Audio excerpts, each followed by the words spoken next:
Hi, I'm Jon Hunter. And I'm Bob Maunder. In this video, we are going to lead you through a practical approach to coping with stress.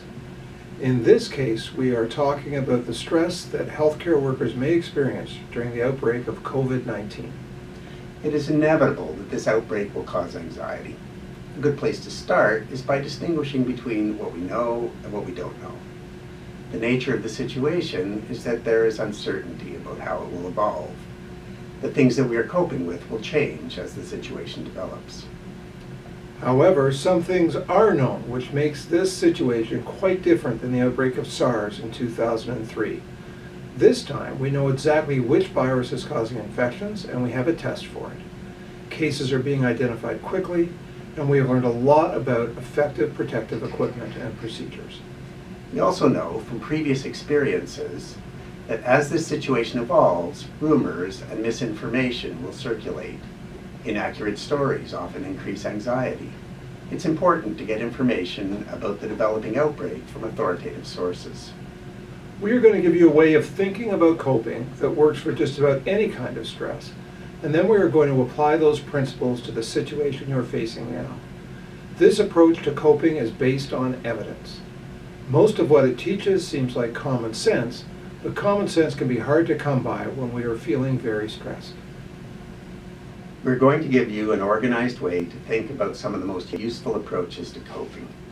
Knowing how to cope in an organized way allows you to make considered choices about how to react to stress instead of responding automatically. Experts have described an approach to coping that goes in steps, and the steps go in order. You only go on to step 2 if step 1 hasn't worked. The steps are defined by your goal, what you are focusing on. Step 1 is problem-focused coping. This is where we always start. The goal here is to try to fix a problem that is causing stress. This approach only makes sense for problems that are under your control. If dealing directly with the problem is not enough, perhaps because you're dealing with a problem that is not under your control, then move on to step 2, which is emotion-focused coping. The goal here is to feel better about problems you can't fix. Finally, there's the kind of coping we use the least. We save it for challenges that cause enduring suffering of one kind or another, when neither trying to fix the problem nor trying to feel better is enough. That is when we focus our efforts on finding meaning.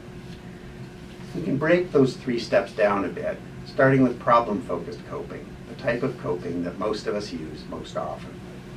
Some of the most constructive approaches are to work on practical ways to solve the problem. To break big, unmanageable challenges down into easier pieces and do one thing at a time. To learn about the challenge by seeking out information or getting training in useful skills. And to communicate clearly with others so that we can combine our efforts to solve the problem. Remember that clear communication means making yourself understood, but also listening well. Some of the most helpful things we can do to feel better and function better are things we do with other people. Accepting support from others is very helpful, and offering support has benefits for both the giver and the receiver. Try to avoid things that are likely to inflame the situation, like focusing on who to blame for things that have gone wrong. A sense of humor is always valuable, and it is crucial to maintain your reserves by caring for your health and respecting your personal and professional limits. Finally, for circumstances where there is no realistic way to solve the problem or to feel better about it, we have to dig a little deeper and rely on our personal values and sense of meaning to put things in perspective.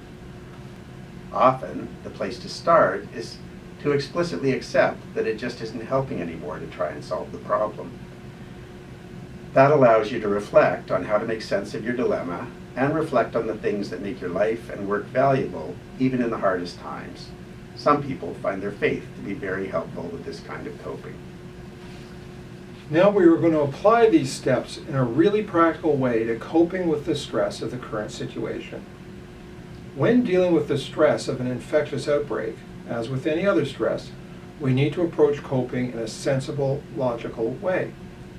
We start by protecting ourselves and minimizing personal risk, which in this case means having supplies of protective equipment, clear policies and procedures, and having effective training in those procedures. We use our experience and working relationships with colleagues to solve the complications that inevitably arise because each workplace is at least a little different than others. Very importantly, we reduce our risk and our stress by getting the facts about what we are dealing with. People who lack knowledge about unfamiliar infectious diseases often react to what they are afraid of instead of dealing with the actual challenges. It takes discipline and calm reflection to step back and rely on the best knowledge available. We can't emphasize enough the importance of respectful, assertive dialogue and active, careful listening. There are also many things we can do to keep us healthy and resilient as possible. Asking for help and support are very powerful sources of strength. We learned from our experiences with SARS how infectious diseases can lead people to be isolated from each other. Support and teamwork are powerful forces to bolster our strength, so we need to be watchful that we do not isolate ourselves unnecessarily. We need to tend to each other's needs and avoid acting in ways that increase tension and conflict. It also helps to know in advance that things are going to change as the situation evolves. New directions need not be a sign of failure. More likely, they are the signs of a system adapting exactly as it should to new information. We are fortunate to have a lot of experience and expertise as a team. And remember to take action to stay healthy. Protect your sleep and your healthy diet. Take the breaks that your body and mind need. Look after yourself. Finally, if the situation feels too much, it can help to think about why we do the work we have chosen. Healthcare workers are privileged to do work that is more meaningful than many of the alternatives.